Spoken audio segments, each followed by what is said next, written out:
O mundo inteiro está de olho lá no Irã, mas poucas pessoas perceberam que tudo isso pode estar ligado a uma profecia do fim dos tempos e, ao que tudo indica, Jesus está muito perto de voltar.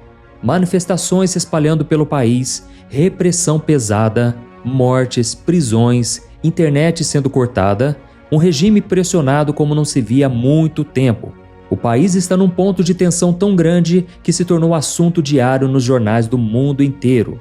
Só que no meio dessa revolução popular, pode acontecer uma coisa que quase ninguém está pensando. Enquanto a maioria fica presa naquela pergunta se o governo iraniano vai cair ou não, surgiu então uma possibilidade do príncipe Reza Pahlavi, herdeiro do antigo regime, voltar à cena. Eu vou te mostrar então o que está acontecendo atualmente naquele país e o que essa suposta volta do príncipe herdeiro poderia mudar no Irã e no Oriente Médio e por que isso está chamando a atenção de tantos teólogos e estudiosos do livro de Apocalipse. Mas antes de entrar nisso tudo, eu quero te convidar a se inscrever no meu canal e ative também o sininho da notificação, porque aqui você vai aprender a Bíblia de uma maneira simples e fácil e eu quero orar por você também todos os dias, ok? Então vamos lá. Tudo começou no final de 2025, quando as pessoas saíram pelas ruas e se espalharam por várias cidades. E para entender contra quem os iranianos protestam, temos que entender como o Irã funciona hoje.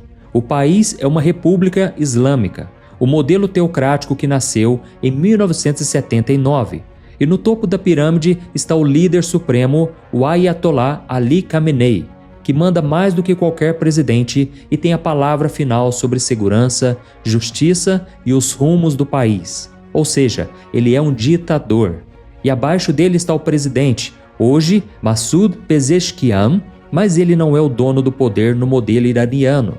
Ele tem alguns limites definidos dentro desse sistema. E é contra esse sistema de governo, considerado corrupto e radical, que o povo na rua está reagindo, porque já faz muito tempo que a vida ficou difícil demais de aguentar. O povo não tem comida, remédio, combustível, os salários são baixos, o desemprego é muito alto. E não é só na economia. As pessoas protestam por causa do controle do governo, censura, medo de falar o que pensa, prisões, repressão. E quando a crise aperta, o regime costuma restringir o acesso à internet, às redes sociais, para segurar a informação e dificultar a organização. E as mulheres viraram um símbolo forte desse enfrentamento. Em vários protestos, elas aparecem em imagens tirando o véu e o queimando, como ato de desafio ao governo que proíbe que elas mostrem os seus rostos em público. E a resposta do regime tem sido muito dura. Milhares de mortos nesses protestos, inclusive ameaças de condenação pública desses manifestantes. E quando a coisa chega nesse nível, a discussão muda. Não é mais só vai cair ou não vai cair, é se cair, quem vai entrar no poder. E é aqui que o passado volta a ser assunto. Mas para entender por que esse passado ainda pesa tanto, vamos ver como era o Irã antes de 1979 e por que tudo mudou naquele ano.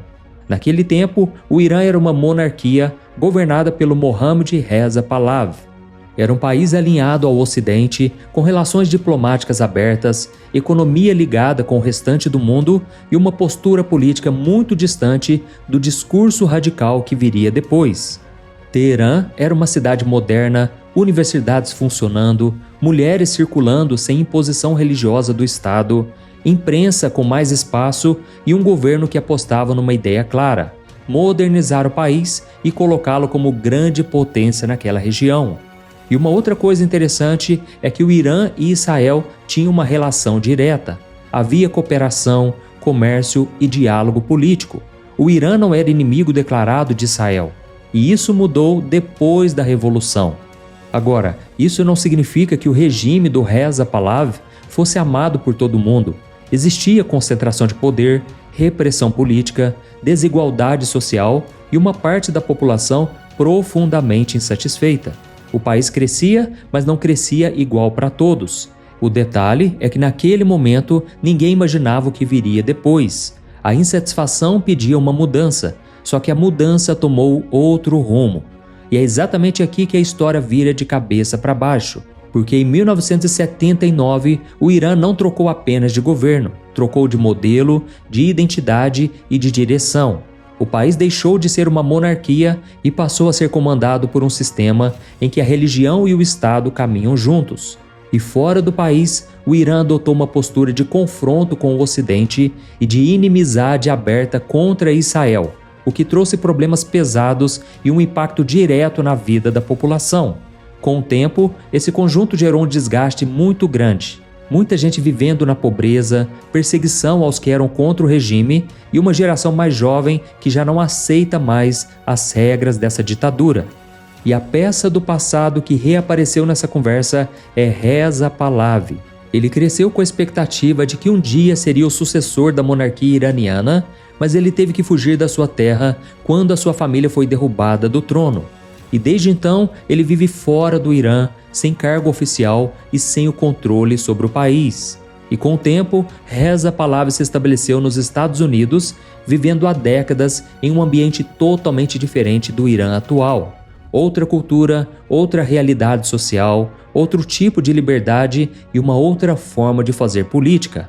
Isso é importante porque muitos acreditam que com o novo rei Pahlavi, o Irã poderia mudar de lado de forma radical, inclusive na sua relação com Israel, acabando com a inimizade entre esses dois países e retomando a parceria diplomática que o seu pai tinha com aquela nação.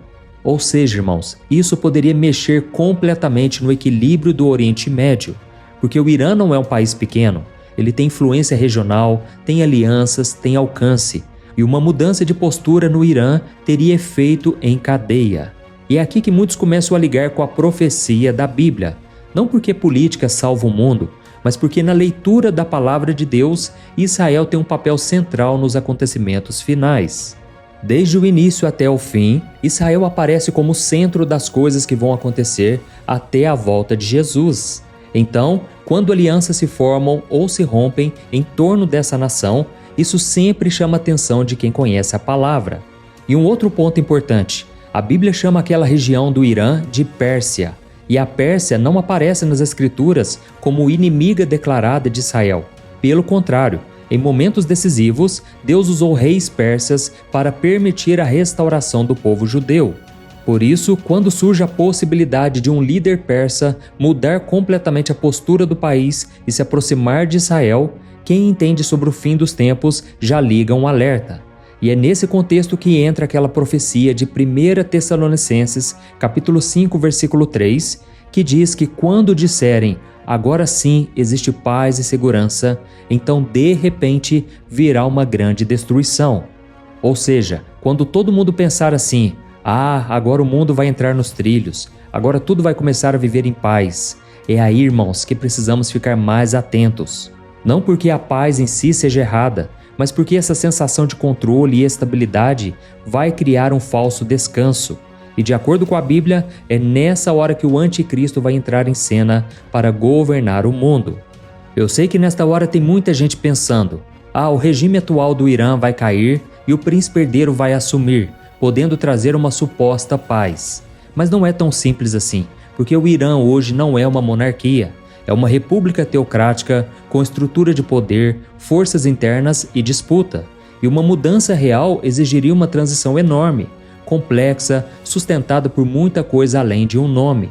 E é por isso que não podemos afirmar nada ainda. O que nós precisamos fazer é observar os sinais e saber que a paz de verdade e a justiça só vão acontecer no governo de Jesus, quando ele iniciar o período do milênio.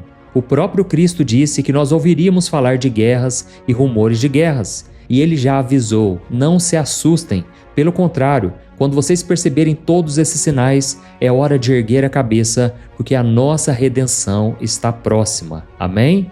Glória a Deus! Eu sou o pastor Antônio Júnior. Se você gostou dessa mensagem, compartilhe com o máximo de pessoas, e também eu vou deixar aqui na tela 2 vídeos, escolha um deles para você assistir. Eu te espero no próximo vídeo. Que Deus te abençoe poderosamente.